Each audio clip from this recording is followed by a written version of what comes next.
당신의 전공 만족도는 100점 만점에 몇 점인가요? 80점 정도로 주고 싶어요. 80점을 주고 싶고요. 70점입니다.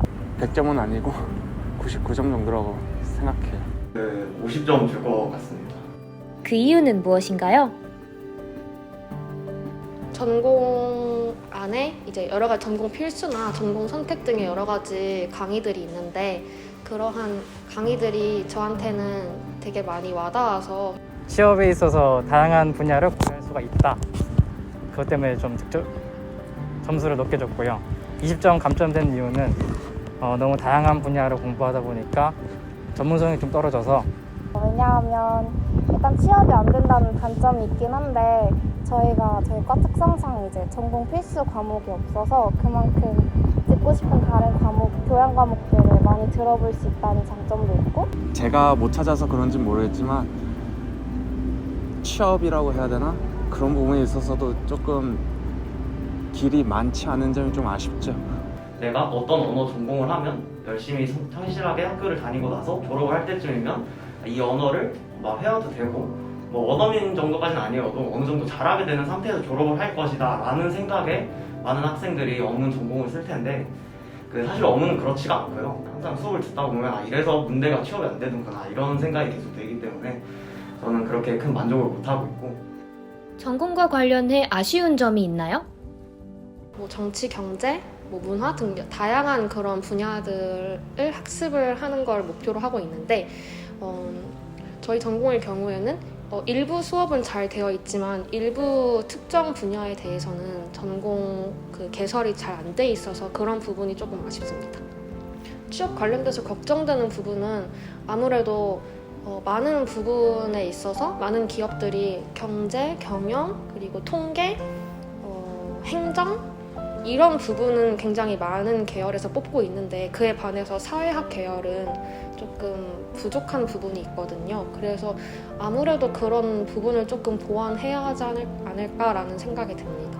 이 사회에서 어문 전공한테 바라는 거는 그 나라에 대한 이해와 그 언어를 잘할 수 있는 걸 텐데 결국 그걸 하려면 학교 수업만으로는 절대 할 수가 없다는 거.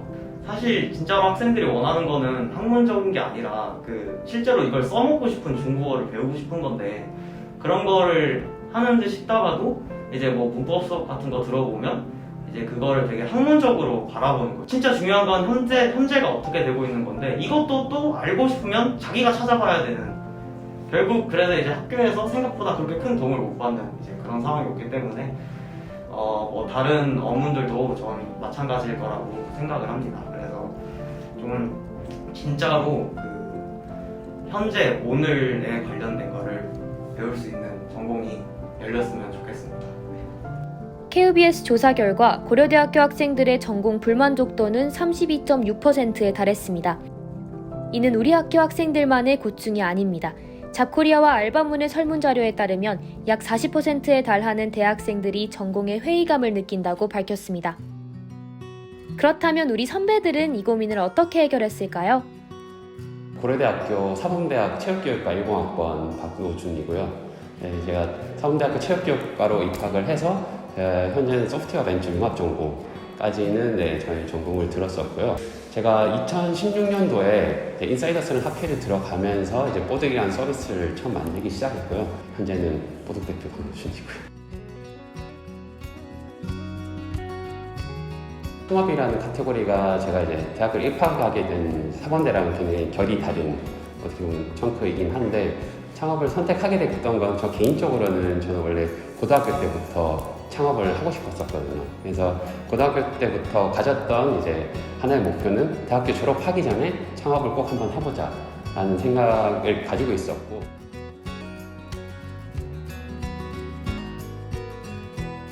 처음으로 학교에 들어갔던 전공은 지금 진로를 선택하는 데 있어서는 큰 영향력을 미치지는 못했던 것 같은데 제가 두 번째로 가지게 된 전공이 이제 소프트웨어 벤처 융합 전공이었는데 그 융합 전공을 가지게 되면서는 결국 현재 제가 지금까지 사업을 해 나가는 과정에서 단계별로의 도움을 굉장히 많이 받고 있다고 생각을 하거든요. 그 공간에 있는 학우들, 친구들이 결국 창업에 대한 많은 디벨롭을 하는 사람들이 모인 곳이다 보니까 오히려 그런 사람과의 끊임없는 대화가 지금까지 오는 데에는 많은 도움이 되지 않는다는 생각입니다.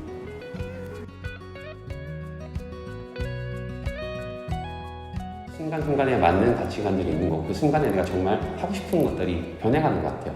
대학을 처음 올 때는 A라는 학과가 정말 가고 싶어서 왔는데 와서 현실적으로 보니까 내가 생각했던 것과는 좀 다를 수 있잖아요. 그러면 그 다름을 좀 느끼면서 경험의 축적을 통해서 스스로 내가 어떤 사람인지 좀 알아가는 시간을 보내고 내가 누군지를 좀 알아간 후에는 지금의 과와 맞지 않는다라고 하면은 그 과감한 선택을 할 필요가 있지 않을까라는 판단을 좀 하고 있고요. 그래서 스스로의 만족을 위해서는 때로는 과감한 선택을 할 필요도 있다. 대신에 과감한 선택은 확신에 기반을 해서 해야 되잖아요. 그 확신을 얻기 위해서는 스스로에 대한 고민 플러스 많은 경험의 축적이 있으면 좋지 않을까라는 생각입니다.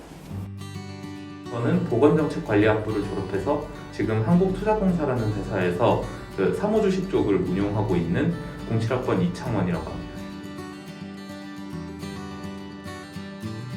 보건정책관리학부 같은 경우에는 졸업생 선배가 많이 없었고 저는 07학번이니까 사실 저희 바로 위기로 한 학번만 있었거든요. 그러다 보니까 이제 전공을 졸업을 해서 어떤 취직을 한 선배들이 없었고 그럼 우리 과를 전공하면 어디를 갈 수 있는 거지? 라는 부분에 대해서 되게 답이 없는 상황이었어요. 사실 저 같은 경우는 전공이 그렇게 큰 영향을 미치지는 않았다고 생각하고 근데 한편으로는 이제 전공 수업을 들으면서 아니면 전공에서 배우는 것들 사이에서 이제 제가 관심을 가지는 요소들 좀 제가 재밌어하는 요소들을 찾아낼 수 있는 계기의 역할은 전공이 해준 것 같습니다.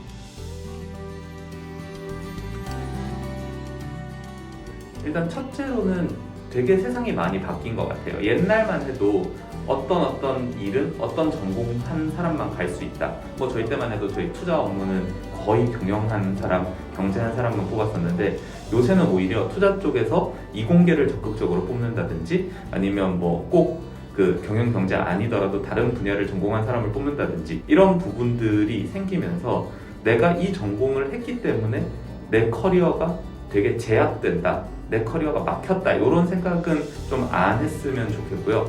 내 관심사가 뭔지를 찾고 이 관심사를 가지고 할 수 있는 일이 뭔지를 찾고 분야에 갈 수 있는 준비를 어떻게 할 수 있는지 이거를 생각해 봐서 커리어 플랜을 세우면 내 전공 분야가 아니더라도 좋은 직장, 내가 원하는 직장에 취업할 수 있을 거라고 생각합니다. 우리 학교의 다람쥐길은 몇십 년 전까지만 해도 없던 길이었습니다. 학생들의 발걸음이 쌓이고 쌓여 숲속에 새로운 길이 생긴 겁니다. 이처럼 지금 우리의 방황도 미래의 지도가 될지 모릅니다.